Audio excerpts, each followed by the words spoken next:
Good morning guys. आज आहे Sunday. आम्हाला उठायला आज खूपच लेट झालं. ऑलमोस्ट 10:15 वाजून गेले होते आणि आमचा आहे 1 वाजता मूवी शो. आम्ही पटापट आवरून घेतलं आणि आवरताना हास्य तर बघणं इज मस्ट आहे. आम्ही लगेच रेडी झालो आणि खाली जाऊन बघतो तर काय मला वाटलं आपली फेजर पण रेडी झाली असेल. आपली फेजर काय रेडी झाली नव्हती. मग लगेच आपल्या फेजरला पण रेडी करून घेतलं, चकाचक पुसून घेतलं, म्हणजे आपली गाडी फिरायला रेडी. तर आम्ही लगेच निघालो. आम्हाला मूवीला थोडा वेळ होता, तर वैष्णवी म्हटली की चला आपल्या दादाकडे जाऊन येऊ. आम्ही तिच्या दादाकडे गेलो आणि कुठेही गेलं म्हणजे आपल्या व्हिडिओचं क्रेज सध्या इतकं आहे, तर आपण कुठेही गेलो तर आपल्या व्हिडिओ लगेच सगळीकडे चालू असतात.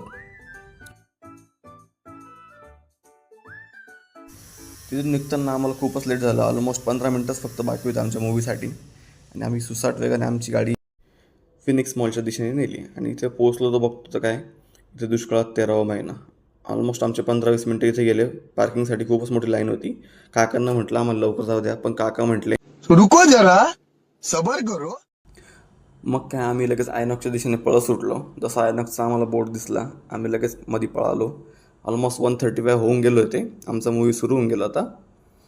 मूवीचा एकच नंबर होता. नंतर बाहेर आलो तर इथे काही लोक स्केटिंग करत होते. वैष्णवीला म्हटलं चला आपण स्केटिंग करू. पण आमच्या दोघांची पण गुडघे आणि डोकं फोडून घ्यायची काही इच्छा नव्हती, म्हणून आम्ही आले फोटो काढायला. इथे एक आजीबाई एकट्या झाल्या होत्या मॉल फिरायला. वैष्णवीनेच त्यांचे 3-4 मस्त फोटो काढले. इथे नंतर वैष्णवी विचारलं तुला VR गेमिंग करायचं आहे का, पण वैष्णवी म्हटली नको, मला बाकीच्या लोकांची मज्जा बघायला जास्त मजा येते. मग ठीक आहे, ते बघून मग आम्ही पुढे निघालो. आम्ही निघालो डायरेक्ट वाकडवरून कोथरूडच्या दिशेने, कारण आम्हाला दोघांना पण प्रचंड भूक लागली होती.